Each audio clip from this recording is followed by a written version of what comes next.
Welcome back to Power Panel 365. This is your host, Star Coates, and tonight I will be reading a story from the Children's Bible Storybooks. And the name of this story is The Defeat of the Amalekites. I hope that you're in bed and comfortable, you have brushed your teeth and washed your face, and if you're not ready, I hope you get ready real soon. Once again, the name of this story is The Defeat of the Almalekites. The people of Israel had walked a long way from Egypt, but they had even further still to go, and they were tired and thirsty. Slowly, the gap between the strong and the weak grew wider, and the oldest and the youngest fell behind, exhausted, and the sick came last of all. Suddenly, a fierce tribe of warriors, the Amalekites, attacked them from the rear. They killed the old and the sick that were straggling behind. Then they challenged the other Israelites to a formal battle the following day.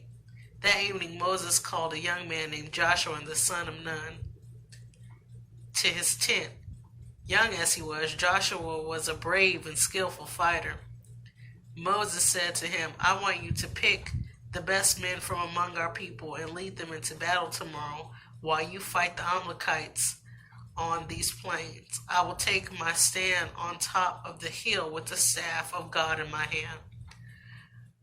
I will see everything you do, and God will guide you." The next morning, Joshua called the men and had picked them. And taking their weapons, they marched into the plains. Joshua gave them his instruction for the battle that was about to take place, and they waited for the Amalekites' army to appear. Meanwhile, Moses had called Aaron and another man he trusted, named Hur, to come with him. Together they climbed to the top of the hill, from which they could see both the Israelite army and the clouds of dust in the distance, which meant that the Amalekites were approaching. Joshua gave a signal to attack and shouted their battle cries. The Israelites threw themselves at the Amalekites, who fought back fiercely. The battle raged, and for a long time it looked as if either side was gaining any ground. Then Moses held up his staff as a sign to his people that they would conquer through God's help. A great strength seemed to flow through the Israelites as they broke right through the Amalekites' line. But after a time, Moses grew tired, and he lowered his staff again. Then the Amalekites pressed forward and regained their lost ground. It seemed that whenever Moses raised his staff, the Amalekites would fall back and flee before the Israelites, crying out in fear, only to return fighting even more fiercely as soon as the Israelites' force was slackened.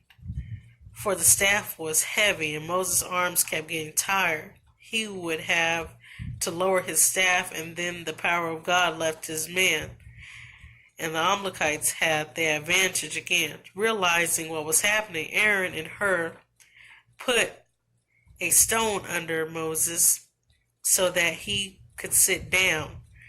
Then they stood on either side of him and held up his hands for him.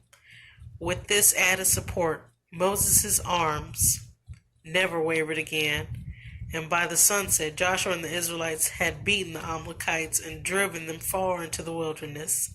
The long battle was over, but before he rested, Moses built an altar to God, promising to keep the memory of the victory over the evil Amalekites for all times to come. I hope that you enjoyed that story. May you rest well, and may the Lord bless you.